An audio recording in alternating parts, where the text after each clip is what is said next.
Bonjour, shalom peuple de Dieu. C'est encore une joie pour nous de nous retrouver aujourd'hui, parce que c'est par la grâce de Dieu que nous avons encore le souffle de vie ce matin. Une fois de plus, nous avons l'honneur de recevoir pour vous un homme de Dieu auquel vous êtes déjà habitués au travers de ce petit écran, qui n'est personne d'autre que le pasteur Christian Ben Boulba, à qui nous disons bonsoir pasteur. Bonsoir. C'est vraiment une joie, une fois de plus, de vous recevoir sur ce plateau. Merci. Comment allez-vous, pasteur? Je vais très bien, toujours par la grâce de Dieu, avec une inquiétude totale concernant les coronavirus. Les virus du corona, je me pose d'énormes questions pour ces virus qui tuent des gens autour de nous. Parce qu'en Afrique, nombreux pensent que c'est une maladie fictive, alors que autour de nous, à l'église, dans la famille, nous perdons énormément des gens. Alors j'ai dit à Dieu de me protéger, de protéger chacun de ceux qui nous suivent. Oui. Et vous aussi. Bien sûr. Dieu nous protège tous, parce que ceux qui meurent ou celles qui meurent n'ont pas mérité de mourir. Si nous sommes encore en vie, ce n'est que la grâce. Et effectivement, ce n'est que la grâce de Dieu. Et pour nous qui travaillons en milieu hospitalier, nous ne pouvons pas vous dire combien la vie des hommes tient à un fil. Et c'est chaque jour que nous comprenons que c'est une grâce de nous retrouver encore aujourd'hui. Yes. Sans plus tarder, pasteur, aujourd'hui, nous allons aborder un sujet un peu particulier. Ouais. Je ne vous le fais pas dire. Parce que bon nombre de chrétiens disent encore et encore, toujours quand un malheur leur arrive, que c'est le diable qui a permis cela. Que c'est parce que j'ai été attaqué par Satan que cela m'est arrivé.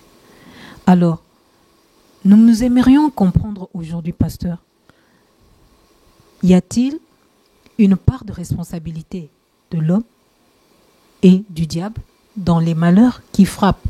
Particulièrement, je m'adresse aux chrétiens. Très bonne question. Le sujet est pertinent. Ce n'est pas un sujet facile à traiter, et je déteste aussi la facilité. Par l'Esprit de Dieu qui va nous aider à pouvoir décortiquer ces sujets. Oui. Nous pensons que les chrétiens seront édifiés. Oui, nous le pensons vraiment. Oui, nous n'aimerions pas aborder les sujets qui attirent un grand nombre, mais nous avons besoin d'instruire les vrais enfants de Dieu, parce qu'aujourd'hui, dans l'Église Corps de Christ, beaucoup, nombreux, sont ceux-là qui, lorsque ça ne marche pas dans leur vie, lorsqu'il y a des échecs enregistrés de gauche à droite, les nuits perturbées lorsqu'on dort, et on entend toujours les gens dire c'est Satan. Oui. Satan à gauche, Satan à droite. Aujourd'hui, les chrétiens voient tellement Satan partout. Oui. Il est le coupable numéro 1. Il est le bourreau number 1. C'est toujours Satan à gauche, Satan à droite. Autant que cela ne déplaise aux vrais serviteurs de Dieu, aujourd'hui, certains hommes de Dieu en ont marre avec ces chrétiens qui voient le démon partout. Mais malheureusement, c'est devenu la mode de vie de certains Africains en tout cas. Les Blancs n'ont pas trop ces problèmes, parce que les chrétiens blancs, il leur arrive de réfléchir un peu plus que certains Africains. Nous, les Africains, vous voyez que je me mets dedans. Nous, les Africains, en tout cas, nous diabolisons un peu tout. Alors, avant d'aller loin, j'aimerais déjà informer à l'Église Corps de Christ que tous les malheurs, tout le problème, tout ce qui ne marche pas dans votre vie, ce n'est pas forcément à cause de Satan.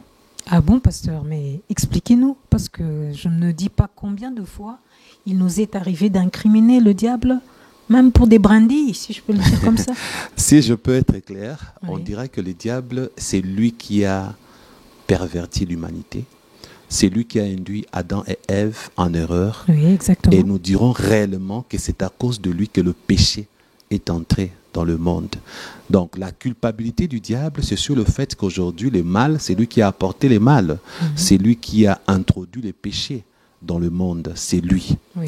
Maintenant, quant à l'homme, lorsque l'homme vit, il se réveille le matin, il décide sur sa vie, il prend des décisions. Maintenant, tout le mal qu'il fait ou tous les malheurs qui lui arrivent, ce n'est pas forcément à cause de Satan. Pour que, vous savez, j'aime beaucoup ouvrir la Bible, pour que cela ne soit pas les déclarations fortuites, gratuites du pasteur Christian, pouvez-vous lire pour tout le monde 1 Pierre chapitre 2, verset 11. D'accord. 1 Pierre, chapitre vous pouvez 2. lire ici. On est souvent habitué avec nos Bibles du téléphone. Électronique. Parfois c'est électronique, oui. Parfois c'est bien de lire la vraie Bible Mais bien sûr. en papier. 1 Pierre chapitre 2, verset 11, pendant que vous êtes en train de chercher, les autres aussi sont en train de chercher. Alors avant que vous ne puissiez trouver, le passage que vous allez lire nous parle des convoitises charnelles qui font la guerre à l'âme. Oui. Vous avez trouvé? C'est 1 Pierre au chapitre 2, Oui. verset combien, pasteur? 11, lisez au nom de Jésus. Verset 11. Nous lisons au nom de Jésus. Bien-aimé, je rappelle que ma version, c'est la version Thompson. Lui, c'est Gant Thompson. Voilà. Bien-aimé, je vous exhorte en tant qu'étranger et voyageur à vous abstenir des désirs Dans notre charnels version, on dit pèlerin, donc passager sur terre. qui font la guerre à l'âme. Reprenez. Bien-aimé, je vous exhorte en tant qu'étranger et voyageur à vous abstenir des désirs charnels qui font la guerre à l'âme. Voilà, chez vous, on a dit les désirs charnels. Oui, Dans d'autres versions, les amis verront que dans leur Bible, il est fait mention des convoitises charnelles. Les désirs charnels, le convoitise charnel ou le convoitise de la chair, c'est la même chose. exactement. Donc, l'apôtre Pierre précise que ces désirs charnels, ces convoitises charnelles font une guerre à notre âme. Oui. Maintenant, essayez d'expliciter un peu pour le chrétien, si on peut élaborer une liste de convoitises charnelles ou des désirs charnels. Pouvez-vous en trouver quelques-uns? Quelques désirs charnels? Quelques désirs charnels, il y en a plusieurs, comme le désir de manger. Mhm. Ça, c'est un besoin. Est-ce que le désir de manger fait-il la guerre à notre âme? Non, non. C'est un besoin vital, manger. Voilà. Alors, Est-ce que ces non. désirs-là, ça fait la guerre? C'est là où j'aimerais vous apporter une lumière. Oui. Les désirs charnels ou le convoitise. D'ailleurs, quand vous prenez le mot convoitise, c'est... Ah, ce sont ces choses que nous voulons à tout prix avoir, Parce que mais qui ne nous appartiennent pas. Au fond. Voilà, parce que nous convoitons, parce que nous avons vu ça chez notre prochain, et nous Voilà. voulons à tout prix en bénéficier, ou que cela soit notre partage. et parfois, pas seulement que nous avons vu chez notre prochain, bien des fois, la chose existe, mais nous n'en avons pas. Oui, Nous la convoitons, non pas parce que le voisin en a, mais tout simplement parce que nous aimerions l'avoir aussi. oui, Donc, j'aimerais avoir un avion, je ne veux pas l'avoir parce que quelqu'un en a. Je convoite simplement le besoin d'en avoir. Et j'en fais toute une priorité. Et la Bible condamne. Pourquoi? Parce que la Bible parle d'une guerre. La guerre qui s'effectue au niveau de notre âme. Or, c'est le corps humain. Comme l'homme est tridimensionnel, on dira mieux l'homme à 3 dimensions. oui. L'âme, disons le corps, l'âme et l'esprit. L'esprit. Ici, l'apôtre Pierre nous fait la démonstration d'une guerre qui existe. Et dans cette guerre, l'apôtre Pierre ne parle même pas de Satan. Dans cette guerre, l'apôtre Paul parle de convoitise de notre chair, les désirs de notre chair, ce que nous aimerions posséder, ce que nous voulons avoir. Nous tenons mordicus à certaines choses que nous trouvons importantes pour notre vie terrestre. Comme par exemple Alors, à l'introduction, l'apôtre Pierre dit que nous sommes de passagers, nous sommes de pèlerins. Il nous rappelle que comme nous sommes de passagers, de pèlerins, c'est comme pour nous dire, ne pensez pas que vous, passagers sur terre, vous êtes obligés de tout avoir, de tout posséder, de tout, donc sans exception. Donc c'est pourquoi il rappelle le fait que nous sommes passagers. Vous avez voulu parler? Oui, sans vous interrompre, pasteur. C'était juste pour dire toutes ces choses. Par exemple, je vais avoir une voiture. Je l'ai vu peut-être chez mon prochain, mais j'aimerais peut-être pas avoir la même, mais aussi ne plus être piéton. Est-ce que là, c'est toujours la convoitise? Voici comment il faut commencer à réfléchir. Le voisin, avant d'avoir la voiture que tu convoites, que tu aimerais avoir, Oui. sais-tu comment il l'a possédée? Peut-être qu'il est parti dans une loge, il a vendu sa mère, il a eu une promotion de travail. Peut-être qu'il l'a acheté parce qu'il est héritier ou héritière. Oui, par Donc, comme exemple. tu ne sais pas, maintenant, à ton niveau, si tu n'as pas la possibilité d'en avoir, pourquoi vouloir l'acquérir parce que ton voisin l'a? C'est ça la convoitise. Ok. Donc, souvent, on se Aujourd'hui. compare à l'autre. Pourquoi pas moi? Pourquoi seulement lui? Sais-tu comment l'autre a eu ce qu'il a? Et quand tu te compares à personne, pourquoi veux-tu seulement avoir telle ou telle autre chose? Parce que, c'est vrai, tu peux ne pas te comparer aux gens, Oui. mais pourquoi tu dis que moi, je suis obligé d'être riche? Moi, j'aimerais, mordicus, posséder un avion. Là, maintenant, si on regarde bien, tu oublies que tu es pèlerin. Tu oublies que tu es passager. Donc, là où j'insiste énormément, c'est le fait que Pierre parle d'une guerre. Et dans cette guerre, Pierre ne mentionne pas Satan. En parlant de cette guerre, Pierre dit le convoitise charnel. Oui. Ce sont ces convoitises qui font la guerre à notre âme. Par là, j'aimerais dire à tout le chrétien, le premier ennemi de votre vie, ce n'est pas Satan. Dans ces contextes, c'est votre chair. Exactement. Parce que c'est la Votre chair qui a des désirs à son niveau. Oui. C'est normal que le corps humain cherche à bien manger, à Oui. bien se vêtir. C'est normal qu'un humain cherche à posséder beaucoup de biens. Oui. Parce que ce sont des choses normales pour un être humain vivant sur terre. Or, l'homme n'est pas que chair. L'homme n'est pas que corps. Il est aussi âme. Il est aussi l'esprit. L'âme subira tout ce que la chair fait, tout ce que le corps fait. Si le corps vit dans le péché, si la chair vit dans le convoitise, qui va mourir demain dans les temps ardents de feu? C'est l'âme. C'est ainsi que la guerre est là. C'est pourquoi, quelque part, l'apôtre Paul dira que, que les œuvres de la chair, je dirais même mieux, que c'est comme ça Les qu'il appelle désirs ça, de la chair sont contraires à ceux de l'esprit. Parce que ce que la chair veut, c'est pour la perdition. Souvent, ce que nous voulons physiquement, ce sont des choses qui sont des péchés. Regarde bien, il n'existe pas une convoitise positive. Il n'existe aucune convoitise qui soit positive. Ça n'existe pas. Donc, quand on dit déjà convoitise, c'est négatif. C'est du négatif. C'est rien de positif. Laissez-moi commencer à illustrer pour que le chrétien puisse comprendre. Alors, aujourd'hui, je parlerai beaucoup plus de moi. Je prendrai plus mes exemples personnels, je me critiquerai moi-même pour que les gens puissent comprendre. Parce que ce n'est pas toujours aisé de prendre les exemples des autres. Aujourd'hui, c'est moi-même la cible.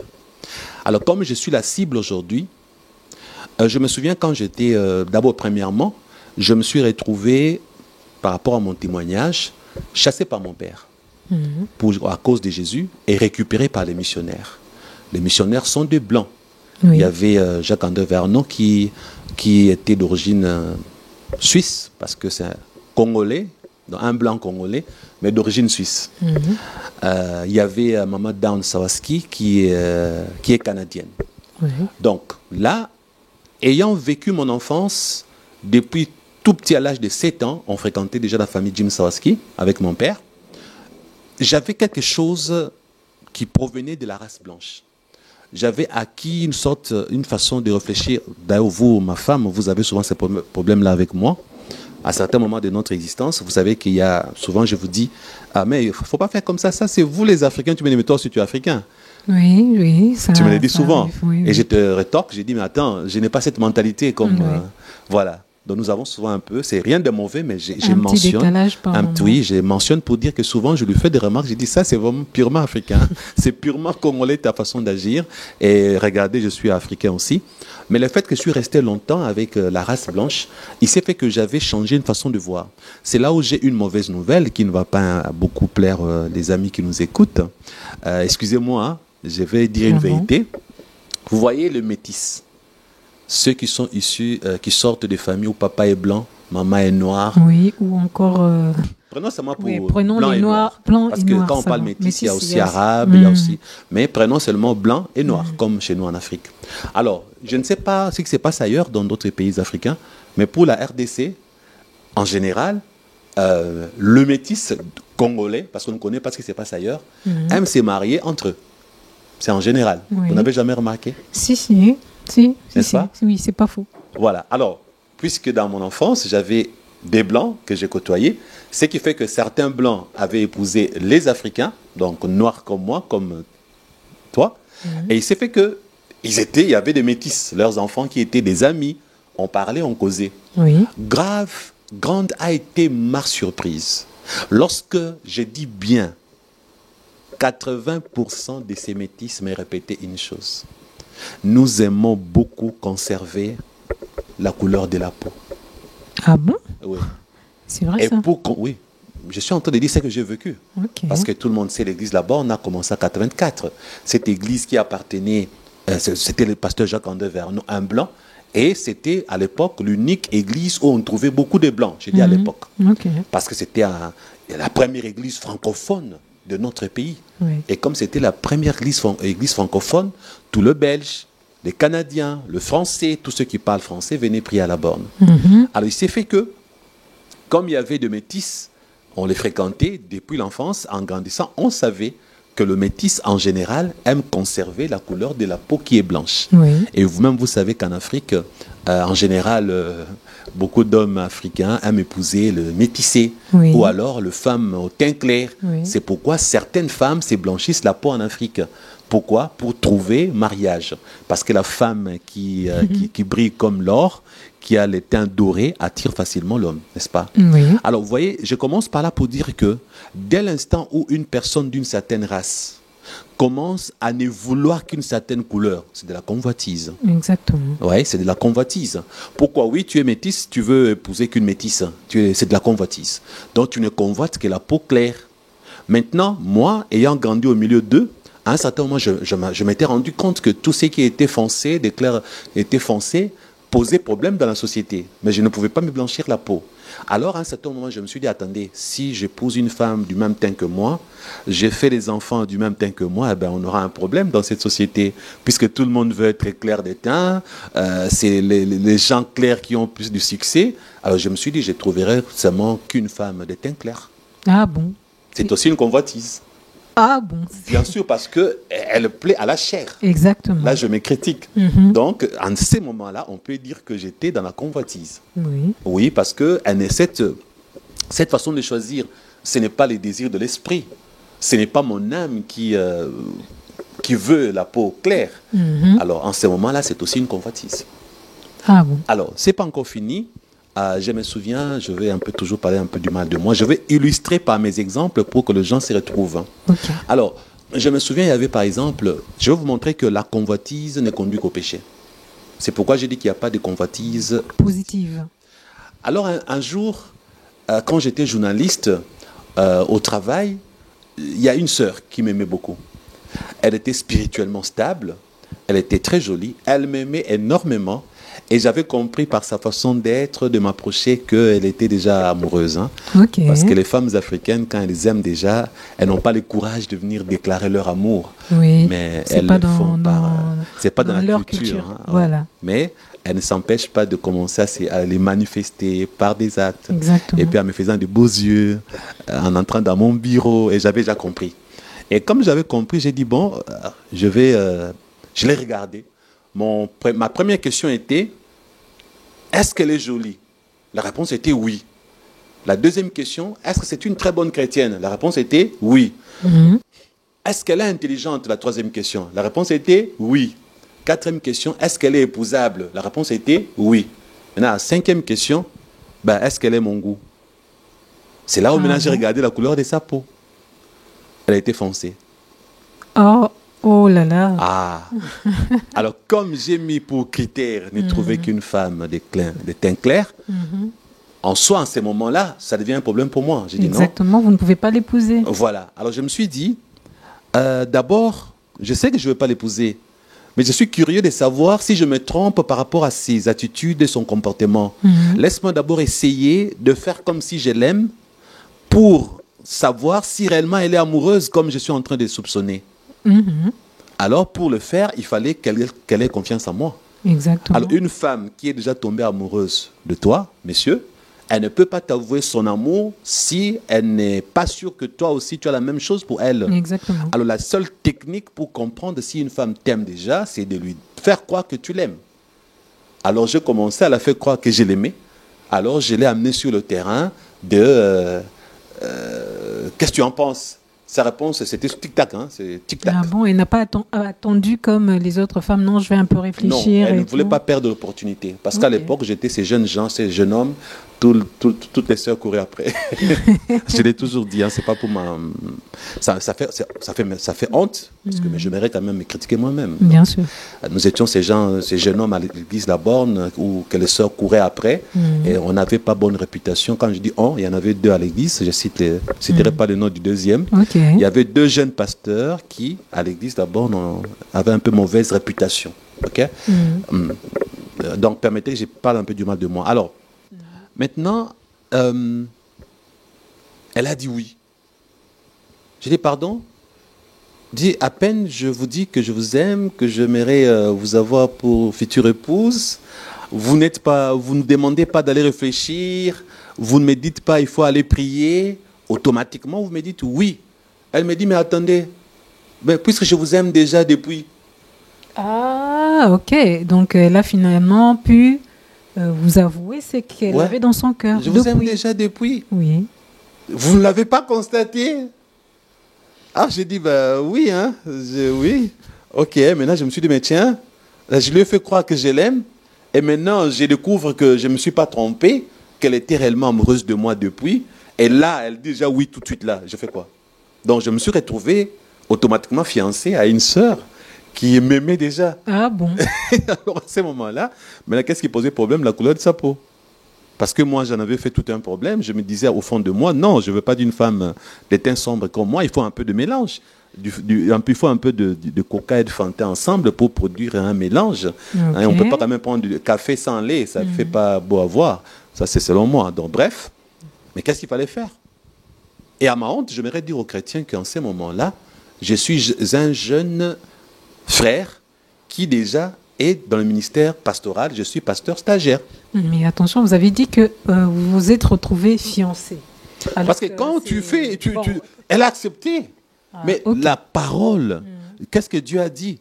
Quand vous vous mettez d'accord, David et Jonathan se sont mis ensemble par la parole. Déjà, L'âme de d'accord. Jonathan était attachée à l'âme de David par la parole. Oui, Donc la parole a une puissance. exactement. Elle vient d'accepter ma demande. Donc automatiquement, en ce moment-là, un lien de fiançailles commence. Exactement. Il ne faut pas qu'on blague là-dessus. Hein. Parce que vous savez, blaguer avec les sentiments de quelqu'un, c'est un péché. Oui, ça c'est bien dit. En tout Oui, cas, grand merci. c'est de la manipulation. Oui, oui, grand merci pour cette précision, pasteur. Ouais. Et je pense qu'on va vraiment là enseigner les jeunes. Ouais. En tout cas, ne prenez pas ça à la légère. Voilà. Ça, c'est... Même la Bible le dit, hein. La vie et la mort sont au pouvoir de la langue, et quiconque l'aime en mangera le fruit. Le fruit. Donc, vous devez faire attention en tant que chrétien par rapport à ce que vous sortez de votre bouche. Voilà. Et alors, j'étais mal embarqué. Donc, ma convoitise n'a rien produit de bon. Oui. Parce que je ne veux que le teint clair. Mais là, reste comment je commence à faire. Et puis bon, je commençais maintenant à faire semblant. Maintenant, elle voulait me présenter chez elle. Elle voulait me présenter chez son pasteur. C'est dans sa famille. Là, elle a dit qu'il fallait que les amis de la radio Parole Éternelle, là où je travaillais, il fallait que les gens sachent. Il fallait en parler aux autres collègues. Mais quoi de plus Et normal? vous savez, vous les femmes, vous exagérez quand vous êtes déjà amoureuse et que l'homme est déjà d'accord. Vous voulez toujours parler, vous parlez vite là.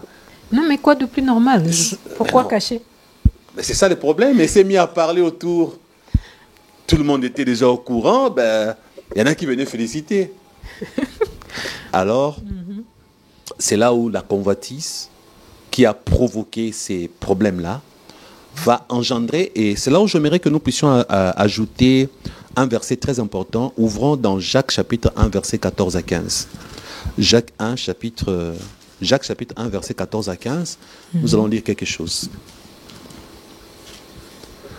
Jacques au chapitre 1, Verset le 14 à verset 15. 14 à 15. Nous lisons dans le nom puissant de Jésus. Mais chacun est tenté parce que sa propre convoitise l'attire et le séduit. la convoitise, lorsqu'elle a conçu, enfante le péché, et le péché, parvenu à son terme, engendre la mort. Voilà. C'est là où j'aimerais dire aux chrétiens, Wow. n'est-ce pas, c'est important. Il y a une guerre à livrer, une bataille qui existe entre le corps et l'âme. Et l'âme. Dans cette guerre, Pierre a commencé par nous la présenter. Le convoitise charnel font la guerre à l'âme. Là, on ne parle pas de Satan. Ce n'est pas Satan qui veut que messieurs Christian puissent aimer que les femmes au teint clair. Ce n'est pas Satan qui m'a donné l'idée de ne vouloir que les femmes au teint clair. Bon, si c'est Satan qui te donne le mauvaise pensée, tu n'as qu'à le refouler. Dès l'instant où tu acceptes une mauvaise pensée, elle devient ta pensée. C'est ta chair qui te pousse selon tes goûts et tes préférences. Donc là, Satan est innocent. Donc ainsi, la responsabilité devient votre. Ma responsabilité automatiquement. Je n'ai pas à dire que Satan m'a menti. Je n'ai pas à dire que Satan m'a trompé. Moi-même, par ma convoitise, je n'avais qu'à ne pas être ainsi. J'allais accepter cette sœur et l'épouser. Ou alors, j'allais dire, non, ma sœur, écoute, je ne veux pas de toi parce que tu n'es pas la femme de mon goût. Mais, que dit Jacques? D'ailleurs, si je prends une autre, je dirais, la version Louis II que tout le monde a, voilà ce que ça donne. Si je prends Jacques, dans ma version, ça donne Jacques chapitre 1, verset 14 à 15, ça donne ceci. Mais chacun est tenté quand il est attiré et amorcé par sa propre convoitise. Donc la tentation n'est produite que lorsque on est attiré et amorcé par sa propre convoitise. Attiré et amorcé par sa propre convoitise. Et au verset 15, il est dit, puis la convoitise, lorsqu'elle a conçu, enfante le péché, et le péché étant consommé, produit la mort. Parce que lorsque tu es dans la convoitise, tu vas te retrouver dans la tentation. Et lorsque tu succombes à la tentation, le péché est commis. Et lorsque tu pèches, c'est la mort éternelle, le châtiment après le jugement dernier. Du reste, la Bible dit, car le salaire du péché, c'est la mort. Dans cet exercice, je n'ai pas vu Satan intervenir. C'est là où maintenant j'aimerais dire aux chrétiens qu'il y a un combat entre le corps et l'âme qui fait que, bien souvent, nous succombons, non pas à cause de Satan, mais à cause de nous-mêmes, de nos convoitises, de nos désirs, d'où Satan est innocent en ces moments-là. Regarde, ces gens qui ont voulu aller aux États-Unis, ils sont devenus, bon, pas États-Unis, tous ces Africains qui avaient le projet d'aller en France, d'aller aux États-Unis, de voyager à l'étranger. Ils ont arrêté d'étudier. Parce que le frère qui habite de l'autre côté a dit, je t'enverrai le visa. Parce que la tante a dit, on se bat pour que tu viennes, maman va vendre la maison. La personne a dit, mais je ne peux pas étudier ici, ça ne me sert à rien. Moi, quand j'étais enfant, j'ai vu des amis dire, j'arrête d'étudier parce que je vais aller habiter en Europe. Oui, beaucoup d'ailleurs ont fait cela. Voilà. Et ils ont continué à attendre et des années passées pendant que leurs collègues ont avancé dans les promotions des travail. Il y en a qui ont fini l'université. L'autre est resté 8 ans en train d'attendre le voyage sans finir les études universitaires. D'ailleurs, pour finir la première phase, il faut 3 ans. Maintenant, à ces moments-là, lorsque à l'âge de 45 ans, la vie a raté, on commence à accuser les sorciers de la famille. Oui, exactement. Ça, c'est ma tante qui m'a maudit. Mon voyage n'a pas marché. Ça doit être mes oncles. C'est mon père, tel sorcier X. Tu as raté ta vie tout simplement parce que tu avais des convoitises. Tu voulais aller habiter à l'étranger comme tes soeurs, comme tes frères, comme tes voisins. C'est la convoitise. Satan n'en est pour rien. Donc, il y a un combat qu'il faut mener au niveau du corps et de l'âme. Il faut que l'être humain sache qu'il n'est pas seulement corps. Il faut que le chrétien se rappelle, il est 3 dimensions. Corps, âme et esprit. Quand tu veux satisfaire ton corps, pense aussi à ton âme. L'existence ne s'arrête pas au niveau du corps. Il y a une éternité au niveau de l'âme qui va périr après le jugement dernier dans les temps ardents de feu. Mais lorsque tu meurs dans le péché, il y a d'abord le séjour de mort qui t'attend. Donc, il y a un combat à livrer au niveau de sa propre chair. Le premier ennemi à combattre que nous voyons tous les jours, ce n'est pas Satan, c'est nous-mêmes. Nous-mêmes, parce que nous avons cette enveloppe de chair, parce que ça c'est poussière et ça retournera à la poussière. Satisfaire ses corps, c'est exposer l'âme à la perdition. Parce que tout ce que nous faisons, tant que c'est de la chair, tant que c'est de la convoitise, tant que c'est désapprouvé par Dieu, c'est péché. Et toutes ces choses nous condamnent à la perdition. Ok. Donc là, Satan est innocent. Wow. Il ne faut pas toujours se focaliser sur Satan, mais penser à soi-même. Il faut être sincère et honnête envers soi-même. Reconnaître tes erreurs. Comment as-tu vécu? Pourquoi aujourd'hui tu n'as pas de diplôme universitaire? Ma soeur, pourquoi tu ne t'es pas mariée? Tu n'attendais que l'homme riche. J'ai une cousine.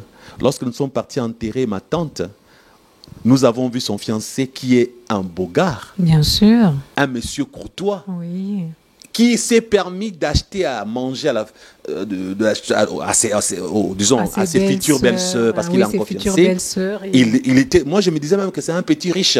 Il donnait de l'argent à gauche et à droite. Mais lorsqu'on a posé la question à ma cousine, mais c'est lui que tu vas épouser, quelle a été sa réponse? Elle a dit non, parce qu'il n'a pas assez d'argent.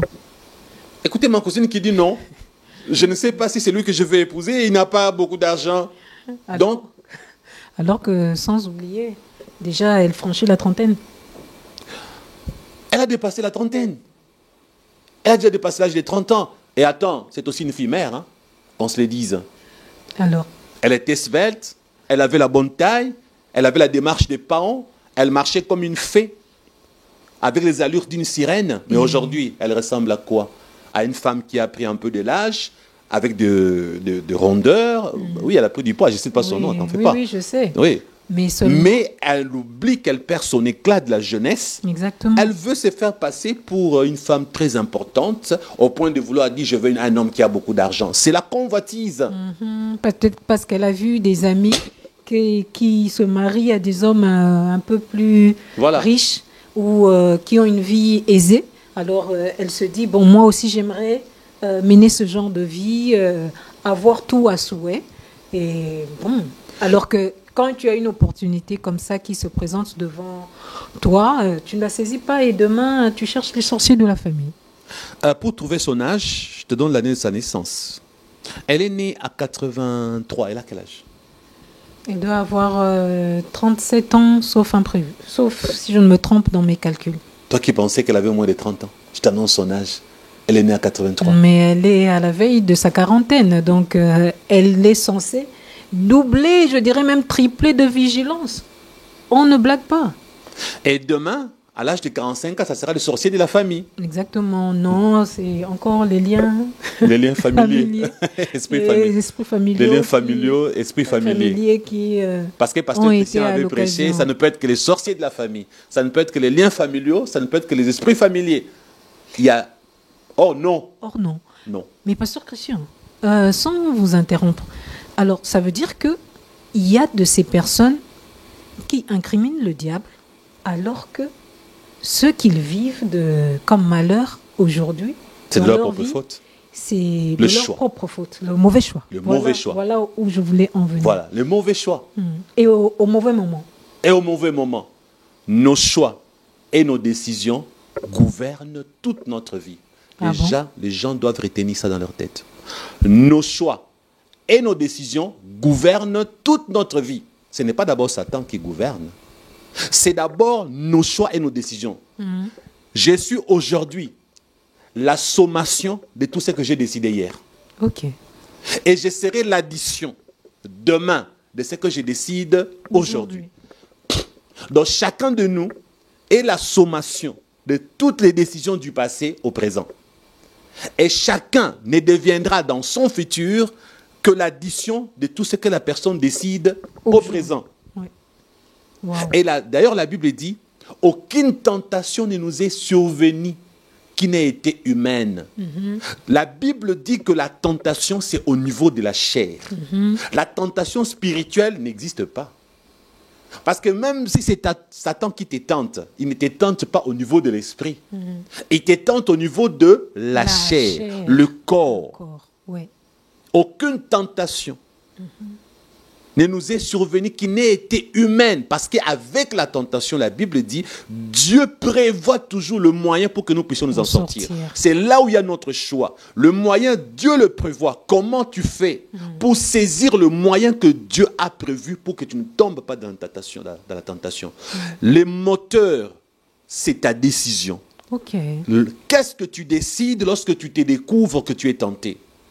Qu'est-ce qui se passe au niveau de ta chair lorsque tu es devant la tentation? Si tu succombes, c'est de ta faute. Ce n'est pas la faute de Satan. Le diable est innocent en ces moments-là. Et il ne faut pas commencer à chasser les démons. Il y a des combats spirituels inutiles que beaucoup de gens font aujourd'hui. Non, mais sincèrement. Et même dans les couples, vous avez un problème entre vous, au lieu de le régler, non, vous préférez commencer à chasser l'esprit des disputes. L'esprit des disputes. Que non, mais s'asseoir, asseyez-vous. Asseyez-vous, parlez, franchement. Donc c'est tellement. Il y a des combats spirituels inutiles là où il y a Satan n'est pas. Même Satan parfois il croise les bras, il sourit, il dit vous pensez que moi je suis là dedans? Je suis même pas là, c'est vous-même. Toi tu es orgueilleux, toi tu es orgueilleuse, toi tu aimes, tu es convoité. Non mais Satan parfois il rit. Hein. Non mais franchement. Regardez-moi ces humains. Ils me voient partout, là, ils voient mes démons partout, les sorciers partout, pourtant c'est eux-mêmes. Ils lisent pas bien leur Bible, là. C'est ça. Et le comble, c'est un peu quand vous priez comme ça, c'est un peu comme si vous priez battant l'air. Or, ce n'est pas bon pour un enfant de Dieu de prier comme battant l'air. Parce que... Des prières inutiles. Non, c'est pas. Il n'y aura pas d'exaucement. Non. Le problème ne finira pas. C'est un qui dit, mais moi je ne comprends pas, 10 ans de mariage, 10 ans de problèmes. Je crois que ça doit être les sorciers, c'est pas les sorciers. Et quand vous priez comme ça, c'est comme si vous gaspillez vos munitions voilà, pour rien. Des jeûnes et des prières gaspillées inutilement. De l'énergie partie inutilement. De l'énergie partie inutilement. Oh là. Comme on dit en lingala, c'est ça. Alors que vous-même, vous vous retrouvez être le sorcier de votre propre vie. Voilà. C'est un peu pour paraphraser comme ça. Voilà. Et d'ailleurs, revenons sur la sœur. Et alors, qu'est-ce qui va se passer?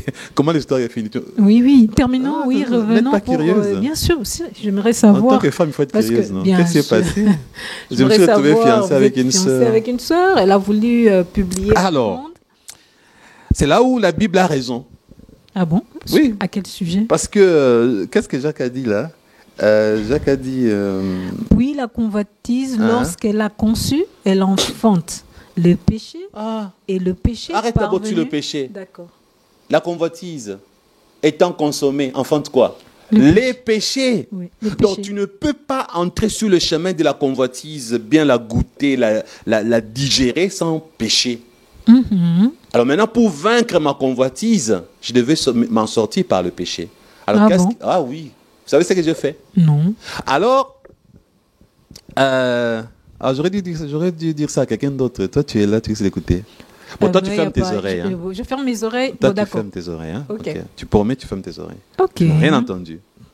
D'accord. Ok. Alors, pour me débarrasser de cette sœur, j'ai dit qu'elle m'aimait tellement, elle avait de l'amour dans ses yeux, dans sa façon de parler, elle m'aimait beaucoup, elle était heureuse d'avoir un homme comme moi. Alors j'ai dit, c'est dur de lui dire que je l'aime pas, parce que je sais quoi, je vais inventer une fausseté. C'était vraiment une bonne sœur. Alors j'ai dit ceci, bon, ma sœur, tu sais, à la borne chez nous, avant le mariage, on amène des résultats. Il y a 2 tests obligatoires. Oui. Chez nous, à la borne, le couple, le fiancé doivent apporter le premier test de séropositivité. Si vous êtes séropositif, votre mariage ne sera pas célébré. Disons que si l'un de vous est malade, a le sida ou est séropositif, le mariage ne sera pas célébré. Oui. Si vous deux vous l'êtes, si vous voulez vous marier quand même, on va chercher le médecin pour chercher... Mais en général, si l'un de vous est malade, puisque chez nous, les fiancés ne couchent pas ensemble avant le mariage, et je n'avais jamais couché avec cette sœur-là, et jusqu'à aujourd'hui, je n'ai jamais couché avec elle, ça montre qu'on est resté pur dans cette relation-là. Oui. Donc, on fait l'examen pour voir qui est malade, qui ne l'est pas. Si nous 2 personnes sont malades, on va se marier. Mais il reste un deuxième test. Lequel? Chez nous, à la borne, vous appelez ça quoi? Drépanocytaire? Électrophorèse. Pour savoir si vous êtes 2 AS. Non, si vous êtes AS ou SS. Voilà. Et dans cet examen, si vous deux, vous êtes des AS, pas de mariage. SS, pas de mariage. Oui. S'il y en a un qui est AS, l'autre est A je ne sais quoi, AA. ou un autre groupe. Non seulement AA, AS et AA, ça passe. Merci, docteur. Alors, on est parti faire, et c'est à Inerbé. Vous connaissez Inerbé? Là où on fait aujourd'hui les tests de Covid. Ça coûte cher, n'est-ce pas? Bien sûr. On a fait, je ne sais plus comment j'avais fait. Comme je suis informaticien, soit, je ne sais plus ce que j'avais fait en tout cas, mais j'avais péché. Ah bon. J'ai fait quoi? J'ai modifié les vrais résultats. Je ne sais pas, en tout cas, je ne me souviens plus comment j'avais fait. Soit j'avais pris les logiciels informatiques dans mon ordinateur pour modifier les résultats, ou je ne sais plus si j'avais... Vous avez, comment on dit... j'ai fait de sorte falsifié? qu'elle soit AS, que moi aussi je sois AS. Oh. Et c'est les deux examens-là que je prends, et j'amène. Et alors, lorsqu'on ouvre, je suis AS, tu es AS. Franchement. Et c'est catastrophique. je l'ai dit moi-même, hein, c'est moi qui suis en train de m'accuser là. Et c'est lui qui faisait ça. C'est un jeune frère de moins de 30 ans dans le ministère pastoral qui est en stage avant de devenir dans la communauté des assemblées de Dieu, même si tu dis Dieu m'a appelé à être pasteur. Même si tu craches l'onction dans la communauté des assemblées de Dieu, on va te dire, messieurs, on sait que tu prêches bien, tu as l'appel, va quand même faire la formation. Oui. Après la formation, quand tu reviens, on te fait passer par les stages. C'est après les stages qu'ils vont te confirmer si tu acceptes pasteur ou pas. C'est ça, comme ça que ça marche avec la KDC, la communauté des assemblées de Dieu. Et maintenant, l'église locale, là où tu pries, c'est ton pasteur de ton église locale qui accepte que tu ailles faire la formation, qui t'encadre et qui, à la fin, va décider s'il t'accepte comme ayant un ministère de la part de Dieu, mais aussi une formation de la part des hommes. Parce que chez nous, un homme de Dieu doit passer à l'encadrement. Et ce que je venais de faire là, c'était un péché. Exactement, il n'y a pas photo. Alors, automatiquement, je suis parti voir le pasteur Vernon pour le lui avouer. Ah, au moins, vous avez pris soin de confesser votre péché. Voilà. Alors, quand je suis arrivé, je le lui ai dit, il a gratté la tête. Il dit, mais c'est un péché. Je dis, papa, je sais. Je sais. Je ne voulais pas la blesser. Parce que la seule chose qui peut la consoler, c'est d'apprendre que nous deux, si on ne peut pas se marier, c'est à cause du naturel. Elle est AS, je suis AS. Parce que faire le contraire, ça va la blesser, ça va la choquer. Mais non, Christian, tu ne devais pas faire ça. Alors, pasteur Vernon était fâché. Mais comme c'était mon encadreur, dans sa colère, il m'a encadré, il m'a expliqué. J'ai dit, papa, je sais que je mal fait. Je suis venu ici pour vous le dire. Alors, il m'a dit, ça fait combien de temps que la chose existe? Parce que je n'ai pas avoué le même jour. J'ai avoué après rupture, là, c'est reparti. J'ai cassé le lien, mais spirituellement parlant, nous sommes maintenant, nous avons prononcé non, on met fin en fiançailles, donc c'est fini. Mais par le péché, la convoitise. Donc la convoitise n'engendre rien de bon. Et je me souviens, pasteur Vernon m'a dit, il faut corriger ce que tu as fait là. Ah bon? Corriger en faisant en allant dire la vérité à la sœur. Ok, oui. Ah, maintenant, ça, c'est la réparation? Oui, la réparation. Honnêtement, c'était lourd. Oui, c'était très lourd. J'ai accepté de corriger. Maintenant, je me demande si je l'avais fait ou j'avais oublié, je ne sais plus. Oh, pasteur, là, vous devez bien fouiner, parce que si vous ne l'avez pas fait, elle est déjà mariée. Ouais, n'empêche. Non, mais non, n'empêche, parce que si ce n'est pas encore fait, ça veut dire que vous devez lui demander pardon. Je dois lui demander pardon. Exactement. Si ça a déjà été fait, gloire à Dieu. Parce que je me suis rappelé, il y a des gens à qui j'ai pris le téléphone. Allô, je me souviens t'avoir fait du mal il y a 20 ans. S'il te plaît, tu peux me pardonner parce que je me suis appelé. Stop. C'est la deuxième fois que tu me demandes pardon. Tu avais déjà demandé. Vous êtes revenu 2 fois. Oui, je suis revenu 2 fois sur la même sur la même personne. Donc peut-être que je lui ai déjà demandé pardon. Mais si je ne l'ai pas encore fait, le jour où je vais la voir, parce qu'aujourd'hui c'est une femme qui est mariée, elle a déjà 4 enfants, je crois. Elle est aussi heureuse dans son mariage. Au cas où je ne l'ai pas fait, si je la croise, je lui dirai, est-ce que tu te souviens, je t'avais demandé pardon à propos.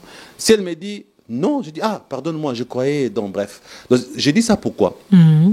Pour que le chrétien puisse comprendre une chose que j'ai toujours dit. Quand on dit homme de Dieu, ça commence par homme. Homme, oui. Nous, les hommes de Dieu, j'ai toujours interdit aux chrétiens de nous prendre pour le surhomme.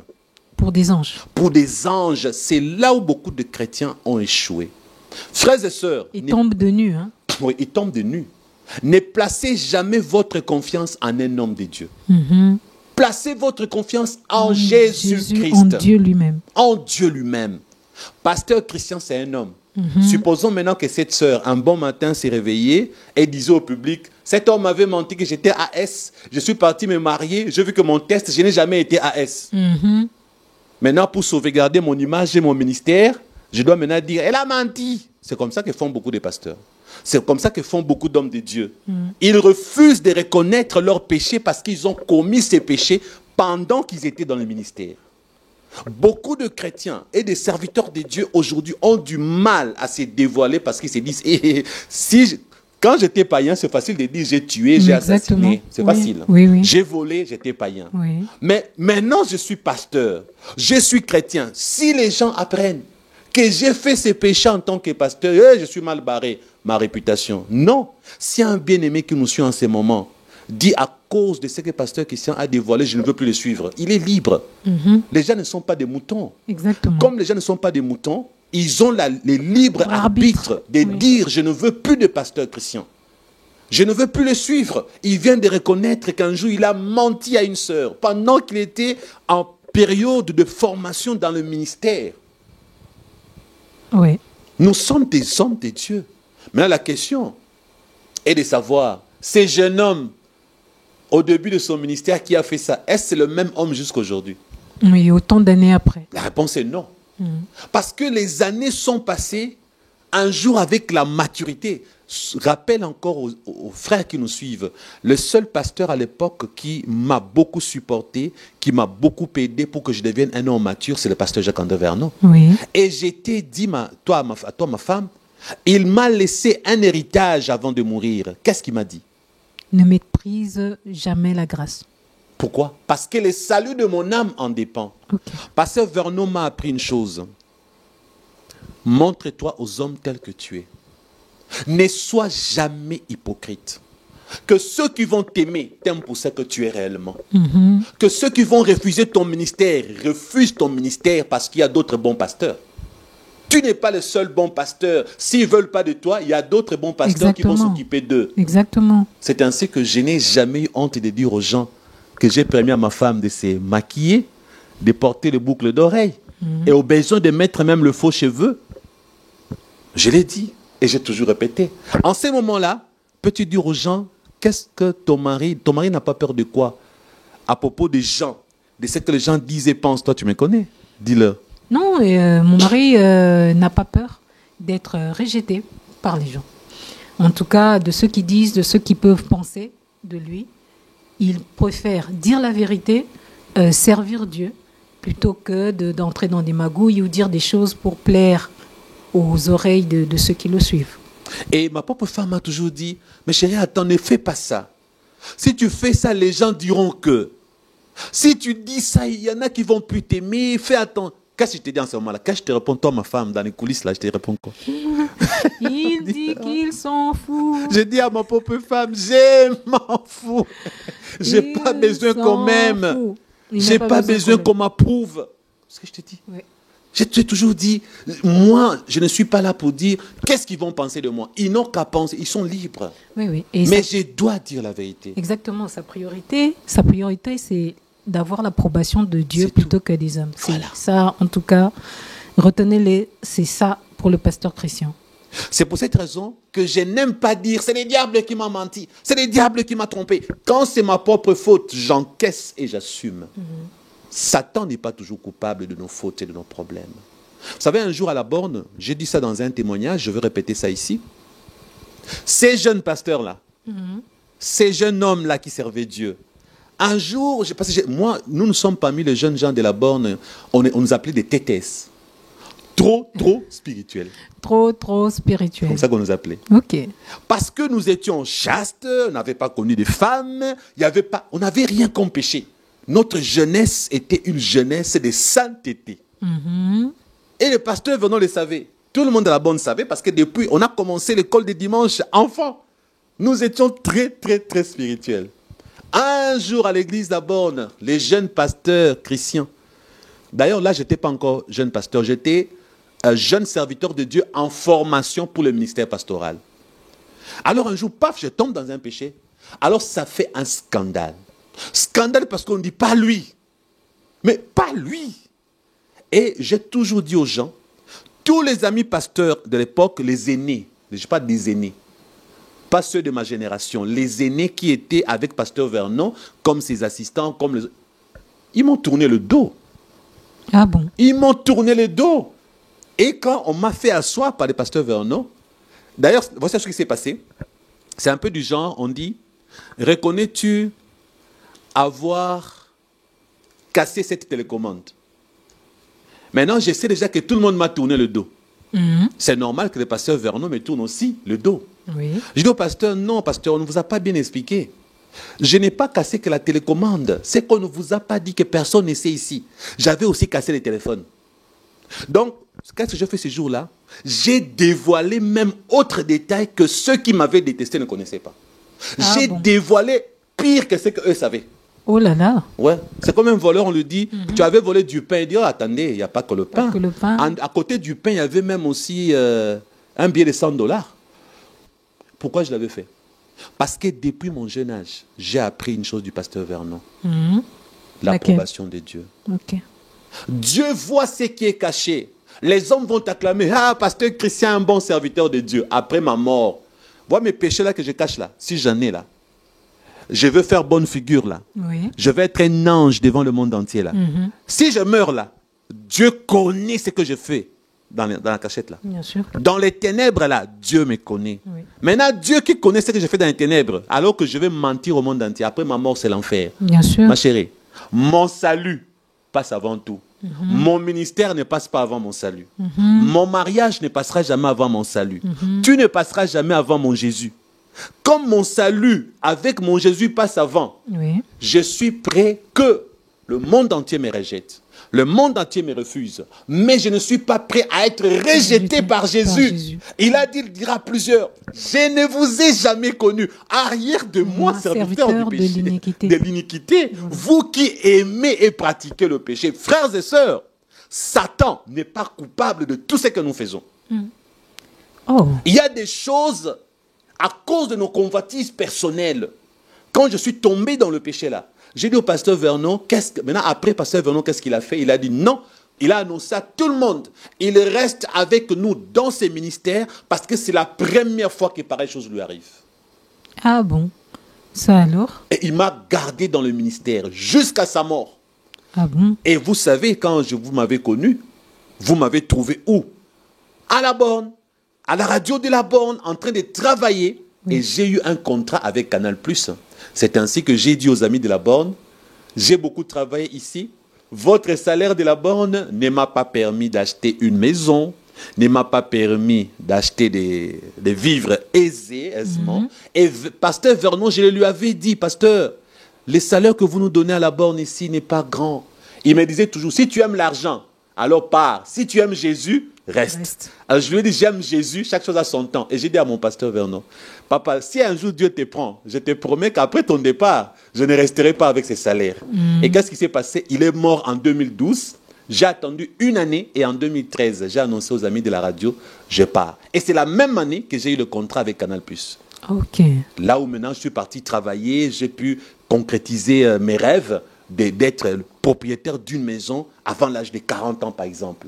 Donc, je suis parti pour travailler. Et après, j'ai dit, je serai pasteur missionnaire. Je vais plus m'occuper du ministère international que du ministère national. Mais malgré ça, aujourd'hui, je travaille dans une église que toi, tu connais. Exactement. L'église, quel nom? L'église sous la tente. Dans quelle commune? Dans la commune de la Gombe. Qui est pasteur principal? Le pasteur Liliane Vernon. La fille de qui? La fille du pasteur Jacques-André Vernon. Maintenant, quand je l'ai dit dans le monde entier, ceux qui sont contre le ministère de la femme, pasteur Christian a osé dire qu'il travaille dans une église avec une femme. Ils vont me détester, non? Bien sûr. On ne va pas suivre ses enseignements. Oh, cet homme-là, il continue à approuver le ministère de la femme qui prêche. Et lui-même évolue dans une église d'une femme. Mais je leur dis la vérité, s'ils ne sont pas d'accord, ils n'ont qu'à me zapper, non? Ils n'ont qu'à ne pas suivre mes émissions, mes enseignements et à se désabonner de ma chaîne. j'accorde aux gens toujours la liberté. Ah bon? Je ne cherche pas le nombre de vues, la célébrité, parce que ces choses-là, c'est de la convoitise, ma chérie. Ah bon? Vouloir faire l'approbation du monde entier, vouloir être aimé en montrant une facette fausse, c'est être hypocrite. C'est le chemin de l'enfer. Mon âme n'a pas de prix. Jésus a payé le prix fort pour mon âme. Amen. Et qu'est-ce que j'ai enseigné à ma propre femme que tu es? Qu'est-ce que je t'ai enseigné à propos d'un homme de Dieu? Dis-leur. Il m'a enseigné que la première âme qu'il doit sauver, c'est son âme. Voilà. Même pas la mienne, c'est son âme. Voilà. Et même pas la vôtre, c'est son âme. Voilà. Et pour sauver mon âme, je dois obéir à mon Créateur. Exactement. Il y a beaucoup de dieux. Il y en a qui prient un Dieu, leur Dieu. Il y a des gens qui prient le Dieu Maman. D'autres prient le Dieu Bouddha. D'autres prient le Dieu... ils sont nombreux, non? Exactement. Shiva, Parashurama. Il y en a qui prient Brahma. Il y en a qui prient Vishnu. Il y a tellement de dieux et de religions. Donc, c'est lui qui pense que pasteur Christian n'est pas un homme bon parce que lui, il croit au ministère de la femme qui prêche. Et il pense à la Bible, il est contre moi. Mais qu'est-ce que j'ai toujours... Regardez même dans notre forum WhatsApp, j'ai toujours dit aux gens, j'ai besoin de la qualité et non de la quantité. Et non de la quantité. Parce que je suis le pasteur de la minorité céleste. Dieu n'a la majorité qu'au ciel. Exactement, avec les anges. Avec les anges. Satan n'a pris qu'un tiers de myriades d'anges. Oui. Dieu est resté avec 2 tiers. Mais parmi les humains, depuis que le monde est monde, Dieu n'a jamais la majorité. Jésus lui-même, il a nourri plus de 10 000 personnes. Il a nourri sans compter les femmes et les enfants. Mais il s'est retrouvé seul avec 12. Il leur pose la question, mais vous aussi, vous n'êtes pas partis? Vous voyez? Oui. Il n'a pas eu la majorité. Jusqu'à sa mort, Jésus était sans la majorité. Et pasteur Vernon nous l'a appris, nous tous, de la borne, les hommes de Dieu de la borne, il nous disait, si vous êtes adulés par la foule, vous êtes aimés de la foule, parce que vous cachez vos faiblesses, c'est le culte de la personnalité que vous êtes en train de transmettre aux brebis de Dieu. Ah bon? Oui, parce que regardez dans la Bible, on a mentionné les péchés de David. L'homme selon le cœur de Dieu, Dieu a fait mentionner son assassinat. Il a tué l'homme d'autrui et il a pris sa femme. Qui a fait mentionner ça dans la Bible? Dieu. Donc les hommes de Dieu ne doivent pas penser qu'il faut que nous cachions nos faiblesses, que nous cachions, parce que diront les gens de moi s'ils apprennent ces péchés que j'ai commis quand j'étais pasteur? Montre aux gens qui tu es. Tu es un homme aussi sauvé par Jésus. Oui. Les gens détournent leur regard de Jésus parce qu'ils pensent que nous sommes spéciaux. Que vous êtes parfaits. Que nous sommes parfaits. C'est un peu comme lorsque nous étions enfants, nous pensions que nos parents n'allaient pas dans la toilette. Je l'ai dit avec beaucoup de pudeur. Moi, quand j'étais enfant, je croyais que papa n'allait pas au petit coin, que maman ne faisait pas les choses là. Beaucoup d'enfants ont cru ça quand ils étaient enfants, que leurs parents... Tu comprends un peu? Et aujourd'hui, les hommes de Dieu sont devenus des dieux à la place de Dieu.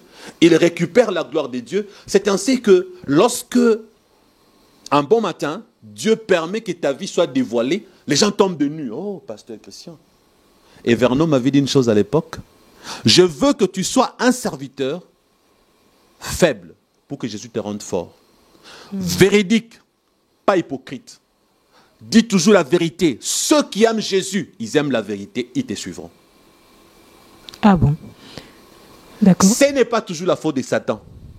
Et j'ai grandi comme ça dans mon ministère, dans ma vie, à savoir que quand je pêche, ce n'est pas Satan, c'est ma faute. Parce que j'ai la chair, mon premier ennemi, c'est la chair. Mais imaginons, pasteur, pour vous accorder une petite pause, quand, dans un cas comme celui-là, celui que vous avez évoqué, en ce qui concerne l'électrophorèse, un couple AS tient à tout prix à se marier. Et finalement, quand ils se marient, les enfants commencent à mourir. Parce qu'il y a plusieurs SS parmi eux.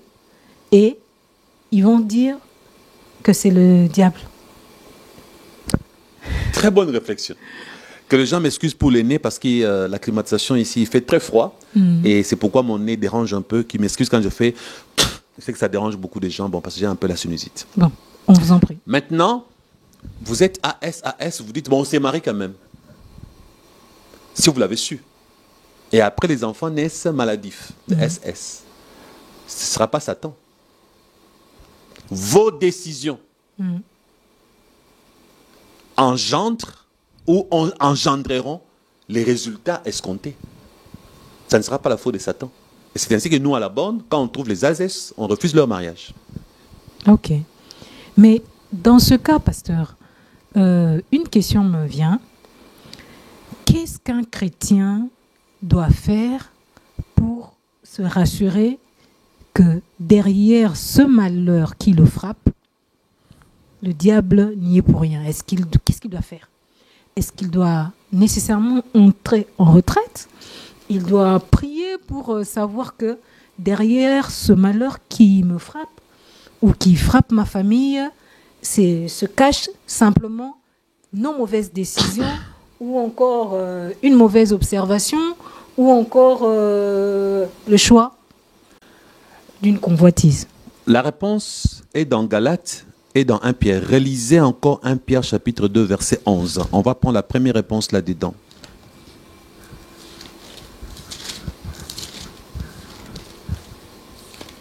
Pierre.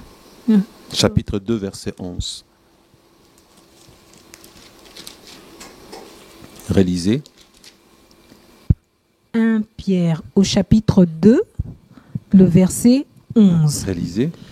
Nous lisons au nom de Jésus.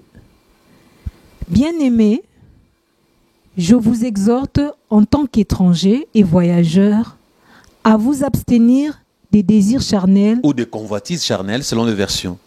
qui font la guerre à l'âme. C'est la réponse de Pierre. À faire quoi? Quelle est la solution? S'abstenir. S'abstenir. Là, il ne dit pas fais jeûne et prière, lutte contre Satan et les démons.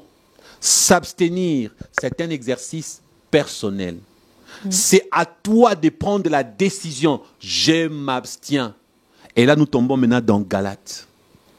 Les désirs de la chair, le convoitise. Je ne veux pas vivre selon ces choses. La réponse de Pierre. Abstiens-toi. Prends des décisions pour l'esprit. Marche selon les désirs de l'esprit. Pasteur Christian, Oui. entre ton honneur, ta personnalité et ta vie éternelle, qu'est-ce qui passe en premier? La vie éternelle. Si c'est la vie éternelle, je n'ai pas à être hypocrite. Ça doit être un choix. Alors, toi, ma femme, on a souvent parlé en privé. Supposons qu'aujourd'hui, un bon matin, quelqu'un sort avec des preuves. Pasteur Christian, un voleur. Pasteur Christian, un assassin. Pasteur Christian, ceci, cela. La personne sort des preuves. Et ces choses-là sont vraies. En privé, je vous ai toujours dit comment je réagirais. En privé, mais vous allez le confirmer si c'est vrai. Vous allez parler en public et dire que réellement, ce que le frère X ou Y a dit, c'est vrai, il ne va pas se gêner. C'est une occasion d'assurer ma sécurité éternelle. C'est une occasion de vivre éternellement à côté de Jésus. Même Parce que si regarde, les autres vous rejetteront. mais bien sûr, j'ai dit que la première âme à sauver, c'est la mienne. Je ne peux pas commencer à penser qu'est-ce que les gens diront de moi. Je dois me poser la question, où ira mon âme après ma mort si je mens? Donc, moi, je suis l'homme le plus heureux parce que jusqu'aujourd'hui, je suis le premier critiqueur, si je peux dire ça comme ça, de moi-même. Je me critique moi-même. Je me juge toujours moi-même parce que je me dis, si quelqu'un me tend une perche de me confesser, j'ai sauté l'occasion. J'ai sauté l'occasion. Regardez ce que vous, ma pauvre femme, je vous ai dit un jour, à l'époque où vous et moi, on s'est retrouvés financièrement faibles. Je vous ai dit que si jamais je dois mourir, je vous ai avoué une chose, ne me laissez pas mourir avec ceci parce que je risque d'aller en enfer. C'était quoi? Les dettes. Merci. Il en a horreur. J'ai horreur des dettes. Il en a vraiment horreur. Voilà. Alors. Et après vous, j'ai appelé ma propre fille, précieuse Diane. Si ma femme n'arrive pas à payer cette dette-là, s'il te plaît, démon vivant, rassure-moi que la dette-là sera payée. Et là, nous sommes 3 ans en arrière. Parce que j'ai dit, mais Seigneur, pourquoi je dois mourir avec l'argent d'autrui? La Bible dit, ne devez rien à personne. Exactement. Alors imagine un bon matin, quelqu'un montre que je suis un voleur, j'ai volé, j'ai menti, j'ai escroqué. Ça me fait honte, j'ai mal.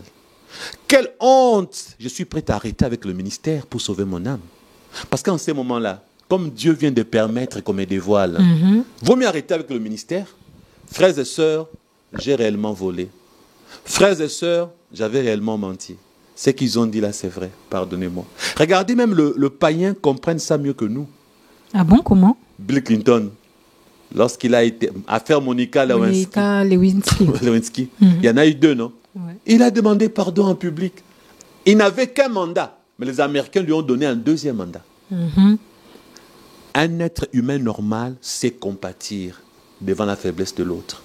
Parce que Jésus a dit que celui qui n'a jamais péché jette la première pierre. La première pierre, oui. Ce qui veut dire que si quelqu'un me dénonce aujourd'hui, moi je vais saisir comme une opportunité. Je saisirai la chose comme une opportunité de sauver mon âme. Parce que qu'est-ce que Satan fait? Nous les hommes de Dieu, on nous a toujours dit, soyez des livres ouverts. Oui. Et un livre ouvert n'a pas peur qu'on lise les mauvais chapitres. Regardez la Bible. On tombe sur David en train de tuer un homme d'autrui et de prendre sa femme. N'est-ce pas? Oui. Dieu a caché ça? Non, on l'a mis et nous tous, nous l'avons lu, des générations après. Beaucoup de choses qui nous arrivent, ce n'est pas la faute de Satan. Regardez si nous lisons dans Galates. Galates, Oui. pour répondre à votre question, prenons maintenant Galates chapitre 5, à partir du verset 17. Galates 5, commençons, Galates 5, verset 16. Commençons au verset 16. Pour ceux qui sont en train de chercher, Galates, c'est dans le Nouveau Testament, parce que certains pensent que c'est dans l'Ancien. Donc Galates chapitre 5, commençons par le verset 16. Cette fois-ci, c'est moi qui vais lire.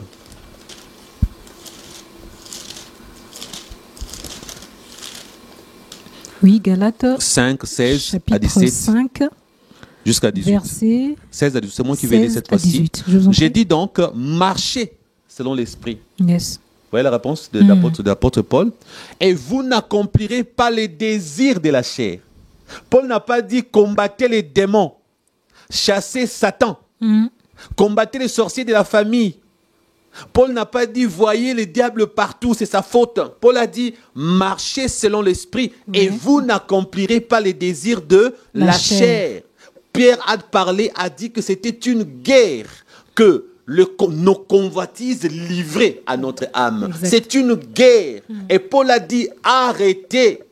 C'est un exercice personnel. Ça ne demande pas le jeûne et la prière. Ça ne demande pas une délivrance contre Satan, contre les démons. Et l'apôtre Paul dit, marchez selon l'esprit. Et vous n'accomplirez pas les désirs de la chair. Et au verset 17, Paul dit, car la chair a des désirs contraires à ceux de l'esprit, Oui. et l'esprit en a des contraires à ceux de la chair. Ils sont opposés entre eux, afin que vous n'effaciez point ce que vous voudriez. Un chrétien ne doit jamais vivre en faisant ce qu'il veut. Je veux deuxième femme, je dois coucher avec. Troisième femme, je dois coucher avec. Je veux de l'argent, je dois voler, je dois mentir, je dois tricher. Je veux une voiture. Il faut coûte que je m'achète une nouvelle voiture. Peu importe le moyen. La fin justifie le moyen. Ouais. Non. Ouais. Tu dois prendre la décision de vivre selon l'esprit, en abandonnant les convoitises, en fuyant le péché. La Bible dit, fuyez l'impudicité. La Bible n'a pas dit prier contre l'impudicité. Les gens là qui prient, oh Seigneur, aide-moi, j'ai toujours envie de coucher avec les femmes. C'est pourquoi ça ne marche pas. C'est pourquoi ça ne marche pas. Fuyez l'impudicité. Regarde, il y a une sœur. Comment tu es tombé avec ces garçons? Pasteur, je ne sais pas ce qui m'a pris. Moi, ça m'intéresse souvent. Je dis souvent, s'il vous plaît, moi, j'aimerais les parcours. Dites-moi comment vous êtes arrivé ces jours-là à être sur le même lit et à consommer l'acte. Bon, pasteur, la vérité est qu'il m'avait invité chez lui. Oui. Première étape, il t'invite chez lui. Est-ce que tu savais qu'il habitait seul? Oui, pasteur, je le savais. Mais cela ne veut pas dire que je savais qu'il voulait coucher avec moi. Tu es naïf, non? Oui. 1, tu arrives chez un homme qui habite seul. Seul. De 2, vous étiez où? Bon, au début, on était au jardin. Après, il m'a dit, il aimerait qu'on soit sur la véranda. Après, le jardin, c'est la véranda. Après, il m'a dit, non, c'est mieux qu'on entre au salon. Après, après, il a dit, il aimerait qu'on passe un moment ensemble. On ne va rien faire, on va seulement s'embrasser. Oh. Et nous avons commencé à nous embrasser au salon. Et après, il a dit, les gens vont nous attraper, qu'on est dans la chambre pour être à l'aise. Après, je suis allé dans la chambre et il a commencé à me proposer, j'ai refusé. Il m'a touché partout, partout et mon corps a bougé et puis je ne sais plus qu'est-ce qui s'est passé et on a fait. Est-ce que cette femme a fui l'impudicité? Non, elle n'a pas fui. Est-ce qu'il fallait chasser les démons? Non, elle n'avait pas Fuyez l'impudicité. Il y a un homme dans la Bible qui avait fui. Comment il s'appelle? Joseph. Joseph. Il a fui. Face avec quoi? à la femme de Potiphar. Avec ses jambes. Avec ses jambes. Quand on dit fuis, tu es intelligent. Tu ne peux pas aller au rendez-vous avec un homme dans un endroit isolé sans t'attendre à ce qu'il y ait des choses. Vraiment. Fuyez, c'est une décision. C'est à toi de décider. Ce n'est pas Satan. Parce que tu es tombé dans la fornication. Ce n'est pas toujours Satan. Oui, bien des fois, il y a des gens qui sont possédés. Il y a des attaques familiales. Il y a des démons. Il y a des magiciens. Il y a des marabouts. Il y a X et Y. Oui, mais quelquefois, le combat contre la chair et l'âme, ce n'est pas la faute de Satan. C'est à toi de savoir que ta chair doit être maîtrisée. Souvent, les gens disent, moi. Regardez dans moi, qu'est-ce qu'il y a? Il y a M-O-I. M comme mauvais. O comme orgueilleux, I comme insensé. M comme mauvais, O comme orgueilleux, I comme insensé. Moi, la chair, moi là, c'est ça la chair. Moi, je suis mauvais. Donc dis-toi que tu es mauvais, toi en tant qu'être humain. Oh, dis-toi que tu es orgueilleux ou orgueilleuse en tant que personne. Insensé, parce que regardez, qui n'est pas insensé?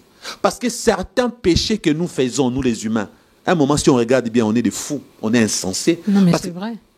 Vous verrez un homme, on l'appelle son excellence. Mais là, on l'attrape avec une jeune fille de 15 ans, quelque part là-bas. Est-ce qu'il est normal? C'est un acte insensé. Oui. Quelqu'un qui est diplômé, il a étudié à Harvard là-bas, ou à Oxford, je ne sais pas où il a étudié. C'est vraiment un intello. Mais un marabout lui a dit, dénude-toi, va coucher avec une folle. Et il le fait. Et il le fait. Insensé.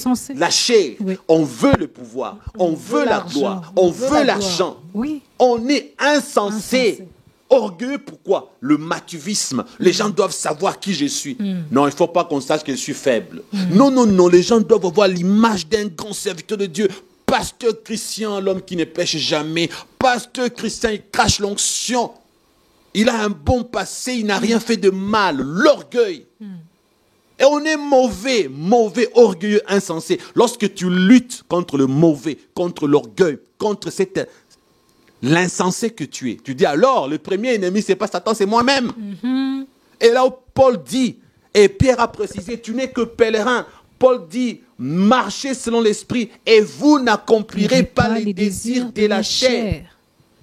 Et Paul précise, ils sont opposés entre eux afin que vous ne fassiez point ce que vous voudriez. Pourquoi? L'opposition est une opportunité. L'opposition entre les œuvres de la chair et les œuvres de l'esprit, c'est ça l'occasion de ne pas faire ce qu'on veut.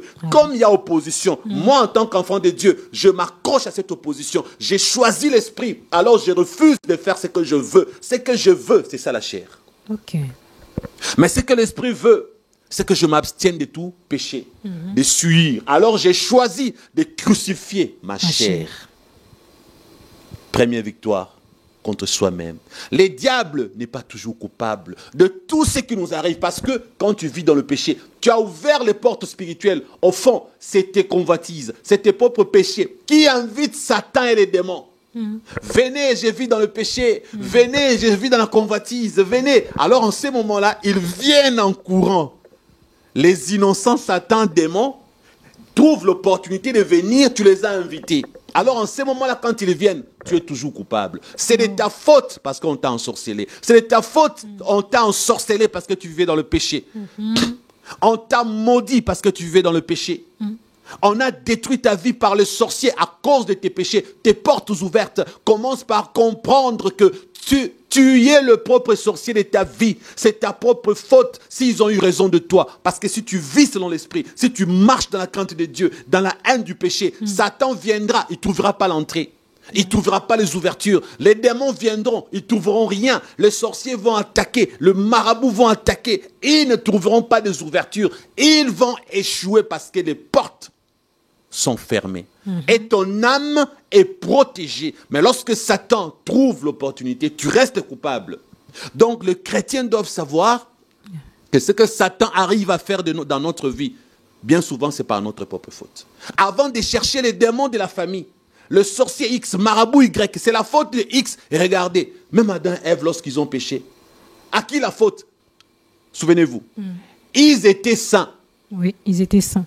Saints qu'ils étaient, ils ont désobéi à Dieu. C'est un libre arbitre. Le choix qu'ils ont fait, parce que Dieu nous a créés avec le libre arbitre. Les décisions que nous prenons, ce n'est pas parce que nous sommes nés dans le péché. Parce que ceux qui étaient nés saints, ils avaient le même pouvoir du libre arbitre que toi et moi. Ok. Satan, dans sa sainteté, devait faire un choix. Il a fait le choix avec Ève de désobéir à Dieu. Donc ne pensez pas que nous faisons de mauvais choix parce que nous sommes nés dans les péchés. Non. Même ceux qui étaient nés saints, fabriqués saints, Adam et Ève ont péché en choisissant l'obéissance à Satan. Donc mon frère, ma soeur, le mauvais choix que tu fais, tu n'es pas envoûté pour ça. Il y en a qui pensent qu'ils sont envoûtés parce que le mauvais choix, c'est l'envoûtement. Non. Beaucoup d'ailleurs. Non, d'ailleurs, écoutez bien. Les démons et Satan n'ont pas accès à notre esprit pour lire nos pensées. Ah bon? Maintenant, la question que je pose, comme tous les marabouts convertis, les sorciers convertis sont tous d'accord que le diable ne lit même pas, ne connaît pas nos pensées. Que eux-mêmes ne lisaient pas les pensées. Même Hélène a témoigné en disant, à l'époque, elle ne savait pas que Satan n'avait pas droit accès à nos pensées ni les démons. Alors commencez à comprendre pourquoi Dieu a scellé les pensées de l'homme. Pourquoi Dieu a interdit aux démons et à Satan d'avoir accès. Parce que Dieu te laisse la possibilité de faire le mauvais ou le bon choix. Tant que personne ne sait ce que tu penses, tu peux... Il y a même Lusungi qui disait, pendant qu'il était là-bas, dans sa tête, il cherchait le moyen de sortir du satanisme. Les démons ne savaient pas. Satan ne savait pas. Parce que si Dieu avait laissé une porte ouverte dans nos pensées, comment tu vas te convertir, toi qui es chez Satan? Il saura déjà ce que tu penses. Il ne va pas te laisser vivre. Hein. Voilà. Là, il ne te donnera pas une minute. Or, Satan, qu'est-ce qu'il fait? Comme il ne connaît pas tes pensées, il t'envoie, il t'injecte tes mauvaises pensées. C'est quand tu acceptes le pensée de Satan que ça devient tes pensées. Okay. Mais tant que tu refoules les mauvaises pensées, ça ne sont pas tes pensées. Donc, l'être humain qui prend de mauvaises décisions, c'est sa faute. Ce n'est pas la faute de Satan. La mauvaise décision de toujours voler, ça vient de toi. La mauvaise décision de toujours être là dans la fainéantise, de ne pas vouloir travailler, de ne pas étudier, vouloir exceller. Exceller. Tu es toujours poltronne, tu ne te bats pas dans la vie, tu aimes la facilité, tu prends de mauvais choix dans le mariage. C'est toi, ce n'est pas Satan. Et maintenant, lorsque tu associes tes mauvaises décisions avec l'influence des mauvaises pensées venues des démons, tu deviens encore beaucoup plus coupable. Or, la Bible dit, ramenez toute pensée captive à l'obéissance de Christ. Toutes les pensées captives là, ramène-les à l'obéissance de Christ. Amen. Et il t'envoie des pensées. Tu acceptes ces pensées, ça suit ton âme. Prends ces pensées-là captives, ramène-les à l'obéissance de Christ. Yes. Et lorsque tu fermes le porte, comme Satan ne connaît pas ce que tu penses, le diable va dire, en général, cette femme, elle tombe toujours dans l'impudicité. Aujourd'hui, elle va aussi tomber. Satan et les démons vont sursauter. Ce jour-là, tu n'es pas tombé. Parce que tu as le libre arbitre. Tu as le pouvoir de dire non à Satan. Donc, pour que tu sois détruit, ça ne peut être que ta propre faute. En plus, nous ne combattons pas pour la victoire, nous combattons dans la victoire. Wow. Maintenant, Dieu te dit, par son Fils Jésus, tu combats dans la victoire et non pour la victoire. Et lorsque tu échoues, c'est la faute de qui? C'est la faute de qui? C'est ta propre faute. Ce n'est pas la faute de Satan. Bien des fois, Satan est innocent. Parce que pauvre diable, il est déjà dans l'échec depuis Golgotha. Bien sûr. Pauvre diable, le combat, donc sa défaite a été, écoutez déjà bien, scellé. La Bible dit, il a dépouillé les dominations. Yes. Écoute, il les a livrés en spectacle. Les gens n'ont jamais compris. C'était devant le diable lui-même, avec son royaume, devant Dieu et son royaume, là dans le spirituel. Et Dieu, ainsi que son royaume, et Satan et son royaume, c'était en public que Satan a été vaincu avec toute son armée. Il les a livrés en spectacle. Ce sont les défaitistes. Satan, c'est un ange déchu qui vit dans la défaite. Il respire l'échec. Il transpire la défaite. Maintenant, la victoire que Satan a sur toi, c'est toi qui lui donnes l'accès. C'est toi qui lui donnes la possibilité de te détruire. Et il est innocent dans ta défaite. C'est toi qui es coupable de lui donner accès. Dans tes pensées et autres. Mais vous savez, sincèrement, pasteur, quand je vous entends parler, je me dis combien on peut témoigner l'amour de Dieu dans nos vies quand il a créé des limites Yes. à Satan, le diable, Yes. de ne pas accéder dans nos pensées. Vous imaginez un peu la catastrophe? Wow. Le degré de la catastrophe qu'il y Yes. avait, qu'il y aurait S'il eu, connaissait tout s'il ce que tu connaissait penses. tout ce que je pense. Waouh! Tu n'auras même pas le temps de le vaincre parce qu'il Même saura pas. que tu prévois prier dans 2 minutes. Vraiment. Il va chercher une solution. Il va t'empêcher de prier dans 2 minutes. Mais Dieu nous a Yes. gardés. Vous savez, nous avons Dieu est été... amour. Satan ne connaît pas ce que pense Dieu. Mm. Satan ne sait pas ce que Dieu cherche à faire. Alors, comme nous sommes créés à l'image de Dieu, Dieu nous a fait garder cette divinité humaine. Moi, j'appelle ça la divinité humaine. Comme Dieu, Satan n'a pas accès là. Mm. Et c'est ça notre force. Yes. J'aime le français qui dit tout est là, dans le mental. Vous voyez les sportifs qui disent non, j'ai gagné parce que tout était là. Dans le mental. Oui, La oui. technique, ça vient de là. La détermination, ça vient de là. Lorsque tu veux quelque chose, tu te bats pour la chose, ça vient de là. Yes. Là, le mental. Et j'aime la suite de ces versets. Oui. Galates 5, 18. Si vous êtes conduits par l'Esprit, vous n'êtes point sous la loi. Or, les œuvres de la chair sont manifestes. Paul s'est permis de faire une liste des œuvres de la chair. Et Paul cite au verset 19. Or, les œuvres de la chair sont manifestes. Ce sont l'impudicité, l'impureté, la dissolution, l'idolâtrie, la magie, les inimitiés, les querelles, les jalousies, les animosités, les disputes, les divisions, le secte, l'envie, l'ivrognerie, les excès des tables et les choses semblables. Je vous dis d'avance, comme je l'ai déjà dit, que ceux qui commettent de telles choses n'hériteront point le royaume de Dieu. Alléluia. Amen. On n'a pas dit celui qui sera combattu par Satan n'héritera pas le royaume de Dieu. On n'a pas dit celui qui sera combattu par les démons n'hériteront pas le royaume de Dieu. Paul montre la liste de nos convoitises, les œuvres de la chair qui vont nous empêcher, qui interdiront à beaucoup de gens d'être sauvés. Wow. Satan n'est pas mis à l'avant-plan. La perdition d'une âme, ce n'est pas à cause de Satan. La perdition d'une âme pour la perdition, donc l'éternité à côté du diable ou dans les temps ardents de feu, ça sera à cause de nous.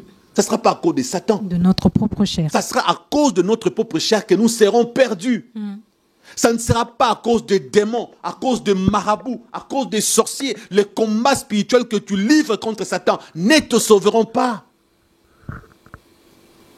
La délivrance pour la vie éternelle, c'est l'obéissance à la parole de Dieu. C'est l'abandon du péché. Amen. C'est combattre les œuvres de la chair. Amen. C'est ça qui donne l'accès au royaume des cieux. Lorsque tu renonces aux convoitises de la chair, aux œuvres de la chair, là, tu as la clé que Jésus te donne. Parce que là, tu fais la volonté de Dieu en fouillant les œuvres de la chair. C'est ça, la victoire. C'est pourquoi vous remarquez, il y a des chrétiens... Vous savez que c'est cette sœur-là du quartier. Vous l'avez vue tomber dans le péché de l'impudicité. Vous connaissez une fois, elle avait volé. Oui. Mais vous regardez sa vie spirituelle, elle est bénie, mais vous ne l'êtes pas. Vous savez pourquoi? Non. Parce que quand elle tombe dans le péché, elle demande pardon à Dieu. Après, elle lutte contre ces péchés-là. Il y a des chrétiens qui ont des péchés qui arrivent occasionnellement et par saison. Mais il y a d'autres chrétiens qui ne vivent que dans le même péché. Exemple. Si une sœur est tombée dans l'impudicité aujourd'hui, c'était la première fois. Dès qu'elle demande pardon, elle ne reviendra plus là-dessus. Demain, elle tombe dans le péché de vol, c'est un nouveau péché. Oui. Après demain, c'est l'orgueil, c'est un nouveau péché. C'est une sœur plus victorieuse que celle qui ne fait que le même péché chaque fois. Ok, hein. C'est bien explicité parce que... Vous avez compris? Oui, oui. Donc, en ces moments-là, lorsqu'on lutte contre le péché, on commettra beaucoup plus de nouveaux péchés que recommettre les anciens péchés. Et c'est ainsi que la Bible dit, si nous péchons, nous avons un avocat auprès du Père. Yes. Mais lorsque nous pratiquons le péché, selon 1 Jean 3, 8 à 10, nous appartenons à Satan. Parce que pratiquer inclut la volonté, c'est la désobéissance et la rébellion vis-à-vis de Dieu. Donc Satan et les démons sont innocents pour la perdition de chacun de nous. Parce que le jour où tu iras en enfer, ça ne sera pas à cause de Satan. Parce que Dieu te dira, c'est de ta faute. Jésus lui m'a dit, je dirai, arrière de moi, vous qui commettez l'iniquité. Pas vous qui avez été tentés par Satan. Pas vous qui avez été combattus par Satan. Mais regardez, il y a de ces chrétiens-là. Vous ne comprenez pas. Ils ne font pas de jeûnes et prières comme vous. Mais eux, ils réussissent dans la vie. Ils ne connaissent pas tout ce que vous connaissez concernant les diables et les modes opératoires de Satan. Mais eux, ils ont la victoire. Vous, malgré vos prières-là, ça ne marche pas dans votre mariage. Ça ne marche pas dans votre profession. Malgré les multiples combats spirituels, vous vivez dans le blocage. Mais cette sœur-là, ces frères-là, lui, ça marche. Vous savez pourquoi? Parce que sa relation avec Dieu est intacte. Cette sœur, ses frères, a arrêté de vivre selon la chair. Il vit selon l'esprit. Alors en ces moments-là, quand l'esprit de Dieu est en toi, lorsque tu vis dans la volonté de Dieu, l'ennemi Satan prend des distances. Là où il y a Dieu, Satan prend la fuite. Amen. Là où il y a la présence de Jésus, les démons déguerpissent. Ils n'ont même pas besoin que tu les chasses. Les gens n'ont jamais compris ça. Regardez, arrêtez de vous occuper de Satan. Parce que si vous vous occupez de Dieu, Satan fuira loin de vous à cause de la présence de Dieu. Voilà ce que Jacques 4,7 dit. Soumettez-vous donc à Dieu, résistez au diable et il fuira loin de vous. Je me soumets à Dieu. Ma soumission à Dieu, lorsque je résiste, qu'est-ce que Satan fait? Il va loin. Mais dans le Notre Père, j'aime Jésus qui a dit, Notre Père qui es aux cieux, que ton nom soit sanctifié, que ton règne vienne. Les gens n'ont jamais compris que ça, ce n'est pas une récitation. Les gens n'ont jamais compris c'est quoi le Notre Père. Les gens ont pensé que c'était un modèle catholique. C'est une récitation à la con de l'Église catholique. C'est une prière. Non! La prière de Jésus, c'est une victoire contre Satan. Le modèle de notre Père, c'est l'invitation du royaume des cieux sur la terre. Wow. C'est une invitation du sacerdoce de Dieu pour dominer ici-bas. Regardez. Notre Père qui est aux cieux, c'est qui? Le créateur de tout. Oui. C'est qui? Le créateur de Satan. Oui. C'est qui? Le Père de Jésus. Lui-même, Jésus dit, notre Père qui est aux cieux. Il n'a pas dit mon Père. Il s'associe parce que c'est la prière sacerdotale de Christ. Même avant sa mort, il parlait des autres à son Père. Et là, il dit, voilà comment vous allez prier. Pas mon Père, le vôtre aussi. Notre Père qui est aux cieux. Yes. Que ton nom soit sanctifié. Oh Jésus, tu n'es pas encore mort. Par quoi le nom de Dieu sera-t-il sanctifié? Dieu, ne vivant pas dans le péché, n'a pas besoin du sang de Jésus pour sanctifier son nom. Amen. Voilà pourquoi Jésus dit, sanctifie-les par ta parole. Le nom de Dieu est sanctifié par sa parole. Parce que Dieu n'a jamais péché pour avoir besoin du sang de Jésus. Les gens n'ont jamais su que Dieu a la capacité de pardonner tes péchés en te sanctifiant rien que par un mot. Voilà pourquoi Jésus, de son vivant, a eu à pardonner le péché. Mais par quel sang? Puisqu'il n'était pas encore mort. La parole de Dieu sanctifie. Notre Père qui es aux cieux, que ton nom soit sanctifié. Que ton règne vienne. Lui, il règne au ciel. Oui. Avec les 2/3 des créatures célestes. Dieu, on l'adore par les 24 vieillards.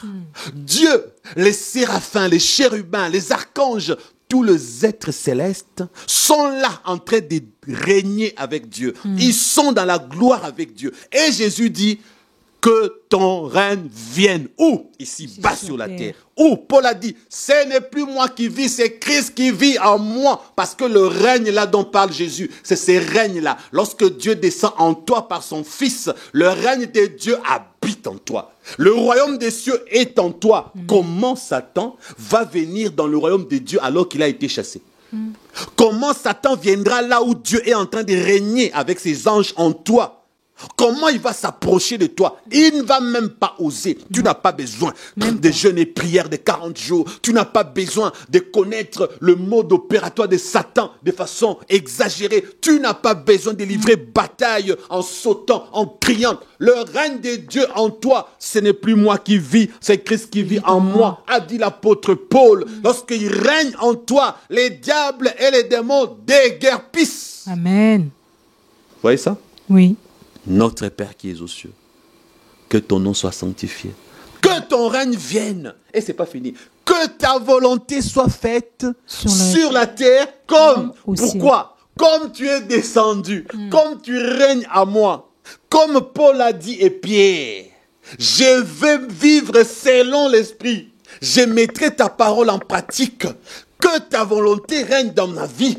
Je t'obéis. Désormais, je vis et je marche selon l'esprit. Voilà pourquoi. Que ta volonté soit faite. Alléluia. Amen. Un enfant de Dieu vit dans la volonté de Dieu. Yes. Parce que le règne de Dieu est en lui par Jésus. La volonté de Dieu est appliquée par son comportement, par son attitude. C'est ça la victoire sur Satan. L'innocent Satan en ces moments-là devient l'unique coupable lorsqu'il ose te toucher. Alors Dieu dira à Satan, il est innocent parce qu'il vit selon ma parole. Maintenant ça change. Désormais toi Satan, tu ne le toucheras pas. Son travail ça va marcher.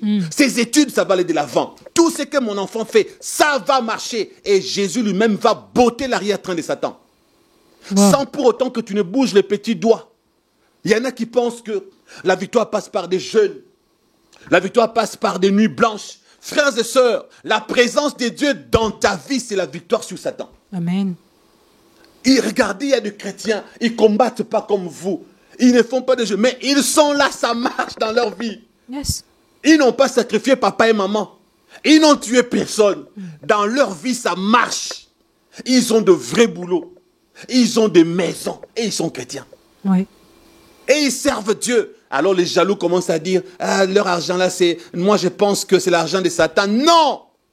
Les secrets du succès, c'est la relation avec Dieu. Les secrets du succès, c'est vivre pleinement avec son Créateur. Que ton règne vienne, que ta volonté soit faite sur la terre comme au ciel. Et quand Jésus ajoute, donne-nous aujourd'hui notre pain quotidien. Pourquoi? Puisque tu règnes en moi, puisque ta volonté est faite sur la terre comme au ciel, le pain quotidien, David a dit, j'ai été jeune, j'ai grandi, j'ai vieilli, je n'ai point vu les justes abandonnés, ni sa postérité. Mendiant son pain. Quand tu manques à manger, je ne veux pas blesser les gens, mais il faut commencer à trouver anormal d'être un vrai chrétien, de dire, hier, je n'ai pas mangé, sauf si Dieu l'a permis pour une raison. Un chrétien doit refuser la pauvreté. Jésus n'était pas pauvre. Jésus était pauvre. Non, il avait suffisamment l'argent dans la bourse. Il doit refuser de mendier son pain. Donc, un vrai chrétien ne mendie pas son pain. S'il n'y avait rien dans la caisse de Jésus, Judas, il volait quoi? Vous avez compris maintenant? Ouais. Un voleur, pour bien voler, il faut qu'il y en ait beaucoup un peu. Non, il faut qu'il y en ait beaucoup. Parce que s'il n'y avait que $30, dès que Judas aurait pris, tout le monde saura. Mais oui. Et il y en avait beaucoup. C'est dans des entreprises où il y a beaucoup qu'on apprend. Vous savez quoi? Le caissier a volé 10 millions. Le comptable a volé $30 000. Parce qu'il y en a beaucoup. Et ça ne se découvre pas le même jour. Non, jamais. Des années après. Généralement. Parce qu'il y en a beaucoup. Ouais. Jésus avait une bourse. Il y avait une caisse. Il n'était pas pauvre. Et même quand la Bible dit, il s'est appauvri pour nous enrichir. C'est quelqu'un qui est riche qui dit, je m'appauvris. À vrai dire, la petite richesse là que Jésus avait, qui n'était pas petit là, cette richesse amoindrie là, c'était déjà beaucoup pour les humains. Oui. Cela veut dire seulement qu'il pouvait, dans sa divinité, il pouvait avoir plus que ça, mais il a dit non.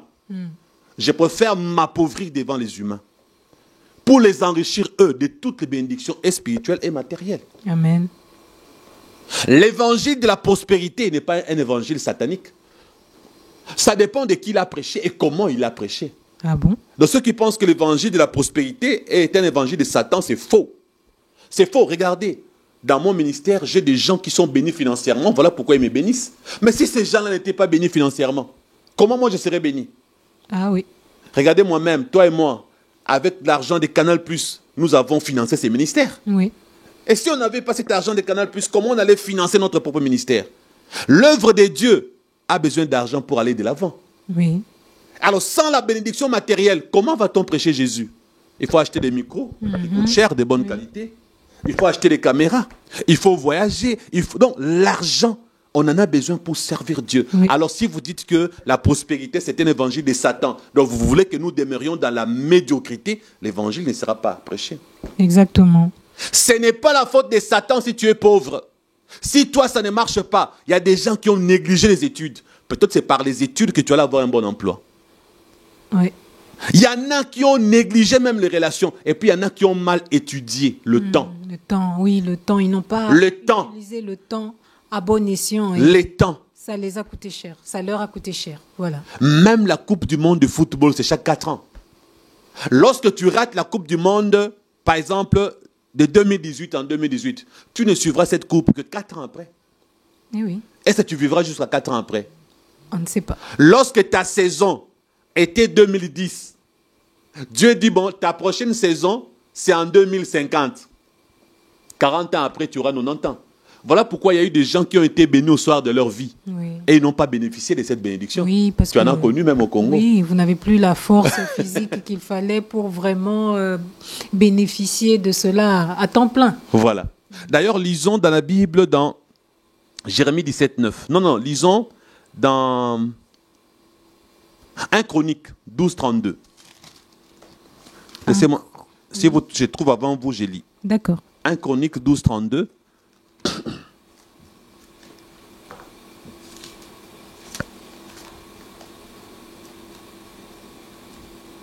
J'ai trouvé, je crois, 1 Chronique, chapitre 12, verset 32. Oui. La Bible dit,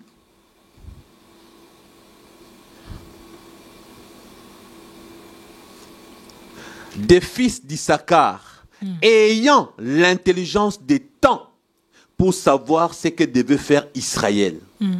Dans d'autres versions, il est dit, chez toi, pas encore trouvé, les fils d'Issachar ayant l'intelligence des saisons pour savoir ce que devait faire Israël. Toute une nation avait les yeux fixés sur le fils d'Issachar. Parce que eux, ils avaient l'intelligence des saisons. L'intelligence des temps. Même la Bible dit, Dieu est un Dieu des temps et des circonstances. Ouais. Okay. Pour te bénir. Et des circonstances. Voilà. Pour te bénir. Même Dieu a besoin et du temps et des circonstances. Il y a des gens qui ont envie de mourir aujourd'hui parce qu'ils sont pressés. Il y a des gens qui volent parce qu'ils sont pressés. Ils ne veulent pas attendre. Si tu n'as pas l'intelligence des saisons, demande à Dieu. Il y a des gens aussi qui ont raté leur temps. Il était temps pour toi de te marier l'année passée. Non, il n'a pas l'argent. Moi, j'attends les riches. Il ne viendra jamais. Tu as raté ton temps. L'intelligence des temps. Les fils d'Issachar. Quel est le temps de ta visitation? Quand tu découvres, vous savez, regardez. J'ai une cousine que vous connaissez. 2 hommes sont venus pour demander un mariage. L'un est riche à l'argent, l'autre apparemment pauvre, mais vrai chrétien. L'autre, c'était un païen. Sa maman a privilégié le païen parce qu'il avait l'argent. Oui. Je me suis opposé et on m'a chassé. Aujourd'hui, le riche là, païen, lui a fait 5 enfants et l'a abandonné. Ouais. Les chrétiens là qui étaient pauvres apparemment là, sérieux, aujourd'hui c'est lui qui est plus riche que le païen là qu'on avait. Voilà. Et elle et sa maman n'ont pas discerné les temps. Ce qui vient avant les temps, j'ai toujours dit, c'est prématuré ou précoce. Oui, oui. Et ce qui vient après les temps, c'est expiré ou périmé. Périmé, voilà. Alors si ça n'a pas marché dans ta vie, oublie un peu Satan. Assieds-toi, regarde d'où tu viens. Tu es aujourd'hui la sommation de tout ce que tu avais décidé hier. Tu seras demain l'addition de tout ce que tu décides aujourd'hui. Qu'est-ce qui n'a pas marché dans ta vie? Est-ce que c'est la faute des démons, la faute de Satan, ou c'est toi le problème? Est-ce qu'il faut toujours chasser les démons à tout moment? Est-ce qu'il faut toujours voir Satan quand ça ne marche pas? C'est Satan, c'est mon oncle, c'est ma tante, c'est les démons. Je ne sais pas si vous avez encore des questions. En tout cas, pas grand-chose encore. Je pense que le pasteur Christian a été suffisamment clair par rapport à cela. Donc, il serait important pour tout chrétien de prendre le temps de s'asseoir et d'analyser sa propre vie, de faire un examen de conscience pour voir si ce qui vous est arrivé, c'est vraiment de votre propre faute ou bien c'est la faute à Satan. Et il vous a dit tout à l'heure que la plupart des cas, il arrive que Satan soit innocent, si on peut le dire comme ça. Tout simplement parce que vous n'avez pas eu à saisir votre saison, ni vous n'avez pas eu l'intelligence des temps et de saison. Et vous avez pris peut-être encore des mauvaises décisions. Ou encore, vous vous êtes retrouvé dans ce mariage-là ou dans ce travail-là par convoitise. Vous voulez faire comme X. Vous voulez vous marier comme tous tes amis se sont mariés et toi aussi tu te dis non, il faudrait que je me marie et puis tu te maries et puis ça capote. Non, il faudrait que j'attende l'homme qui aura un peu plus d'argent, qui viendra m'épouser. Je veux faire les fêtes avec ta page comme ça se voit sur YouTube et je ne sais où. Et tu n'arrives pas à saisir le temps et le temps passe. L'âge avance et tu coiffes la Sainte Catherine, comme on le dit en français. Alors, Pasteur Christian, votre mot de la fin pour cette émission. Comme je ne mourrai pas aujourd'hui, donc je n'ai pas le mot de la fin. Et j'ai précisé, pour cette émission. Ah, ok. Merci pour la précision. Merci. J'aimerais dire aux chrétiens qu'avec Dieu, il n'est jamais trop tard. Si avec Dieu, il était trop tard, ou il était possible qu'il soit trop tard, Abraham et Sarah n'allaient pas avoir l'enfant à l'âge aussi... adulte, avancé, vraiment avancé en âge. Il n'est jamais trop tard avec Dieu. Dieu aime les gens qui reconnaissent leurs erreurs. David, quand il a reconnu ses erreurs, ses péchés, après l'avoir châtié, Dieu lui a fait grâce. Les châtiments de Dieu existent. C'est pourquoi Hébreu nous dit que Dieu, il châtie les enfants qu'il prend pour fils et les enfants qu'il chérit. Vaut mieux tomber entre la main de Dieu que tomber entre la main du diable. C'est pourquoi moi, j'aime Dieu et j'aime tomber entre sa main, qu'il me punisse, qu'il me châtie, parce qu'à la fin, il est fait par amour. Yes. Est-ce que tu reconnais les péchés dans ta vie? Tu te rapproches de quoi, ma soeur, mon frère? Humilie-toi devant lui. Oublie Satan. Oublie les démons. Oublie les sorciers de ta famille. Vois ta part.